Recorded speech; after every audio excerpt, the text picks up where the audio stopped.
Ты констатируешь просто факты. Тебе не надо делать никаких выводов. Ты смотришь на лицо. Ты просто говоришь, оно симметрично или асимметрично.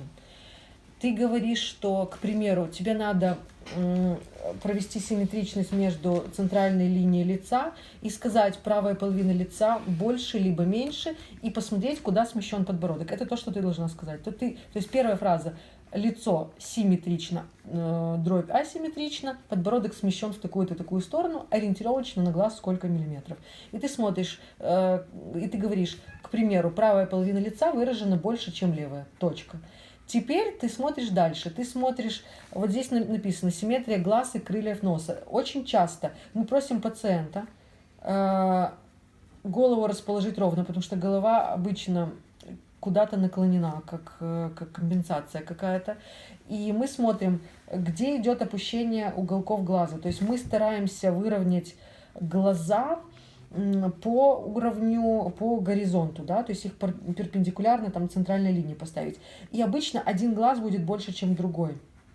Не потому, что он такой, а потому что тот глаз, который больше, его мышца жевательная подтягивает как бы вниз. Она натягивается просто вот сюда до скулы, и она вот оттягивает этот глаз вниз. И мы смотрим нос. Край носа тоже на этой же стороне будет ниже чуть-чуть. Не потому что нос такой, а потому что тоже эта мышца его сюда тянет.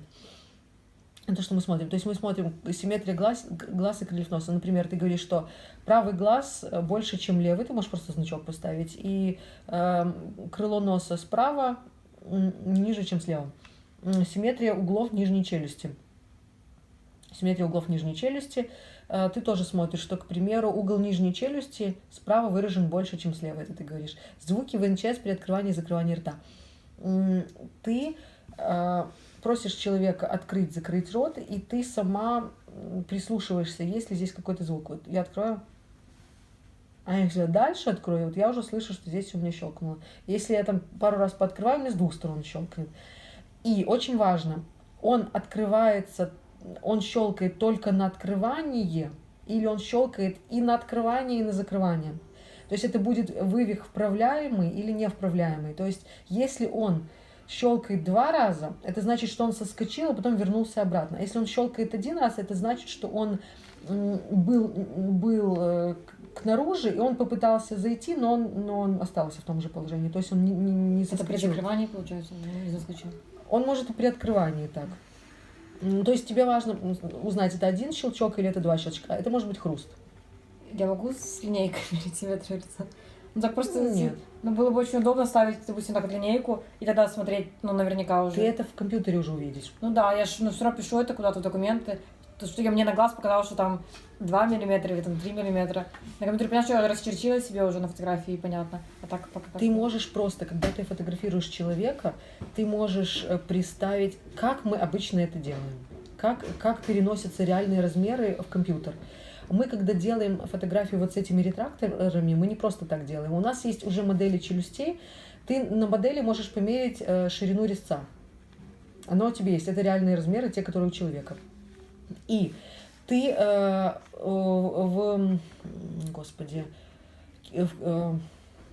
Keynote, да, в компьютере или в PowerPoint есть линейка виртуальная. Ты масштабируешь эту линейку, ставишь ее под тому миллиметражу, который ты намерила реально на модели. То есть ты эту линейку, ты же можешь ее растянуть, сделать больше, сделать меньше. То есть ты ее адаптируешь ее размер под ширину резца. И, соответственно, имея уже вот эту откалиброванную линейку под данного пациента, понимаешь, о чем я говорю? Ты можешь уже измерить что угодно на лице пациента. Я просто покажу в один из дней, когда мы будем фотографии делать, я тебе покажу, как это делается. То есть у тебя есть, к примеру, лицо пациента сфотографированное в любом масштабе. Тебя вообще не интересует, в каком масштабе. Хоть, неважно, в 4 раза больше. И у тебя есть линеечка тоже, просто абстрактная линеечка. Ты померила на модели, у тебя на модели ширина центрального резца, к примеру, 11 мм.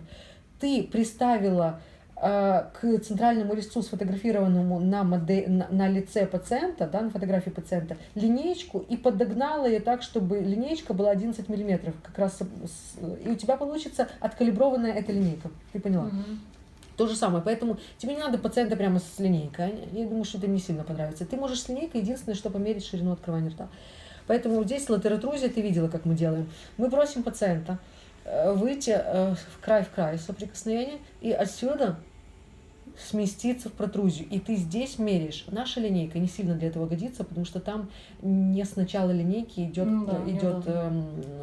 расчерченность. Поэтому здесь мы уже на глаз смотрим. Но есть люди, которые не могут даже чуть-чуть вывести вперед.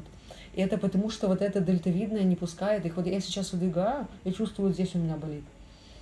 Точно так же ты просишь пациента сомкнуть, и ты хочешь сделать клыковый день. Ты хочешь максимально вывести сюда. И ты смотришь по горизонтали, насколько клык этот вышел. Это говорит о том, что здесь вот это латеральное крыло видно, как оно вот сейчас здесь заболело. Точно так же в другую сторону. То есть это какой-то спазм каких-то мышц мы от меряем. бугра рвущего клыка до второго бугра, ну, верхнего. Да, по горизонтали. Это что касается вот этого. Теперь мы возвращаемся сюда. Это то, что мы еще внешне. Траектория, величина открывания рта. Ты смотришь, как человек открывает рот.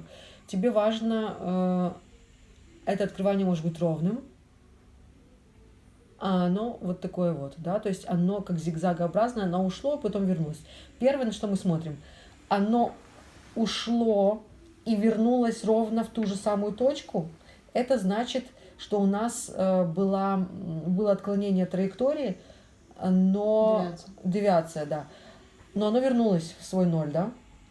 Даже если центры не совпадают.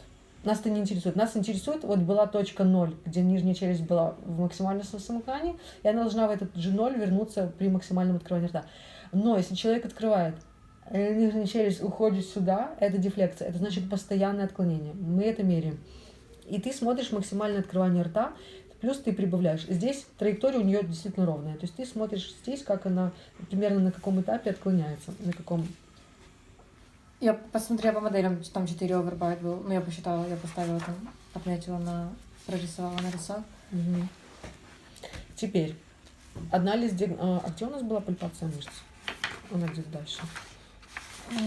До этого, наверное, там. Я, наверное, все.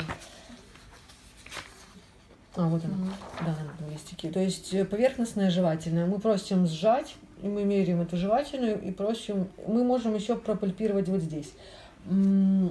Вот когда оно пальпируется возле кости, больно. Это больше связка реагирует. Это как спазм такой, да.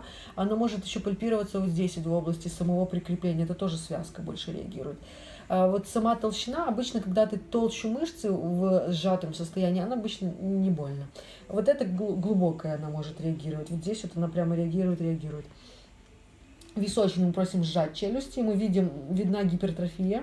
Да, ты здесь правильно отметила, либо там болезненная пальпация. Медиальные крыловидные мы залезли, и есть разные точки. Есть в области средней части ветви, да, здесь обычно не болезненно. Но если мы пытаемся в области сюда, угла вот внизу, где связка, здесь тоже бывает очень резко болезненно, и здесь точно так же. То есть там, где связка, это уже спазм мышцы.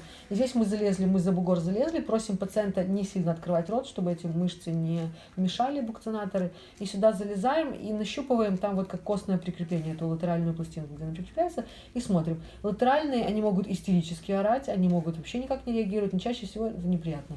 То есть мы это смотрим. И мы смотрим, если пациент... Мы внимательно, когда пальпируем, смотрим на реакцию пациента. Он может сразу так повести бровью, да, то есть это уже какая-то реакция была, это уже один плюсик. Он может ничего не сказать, но если он уже говорит, значит это уже 2 плюса.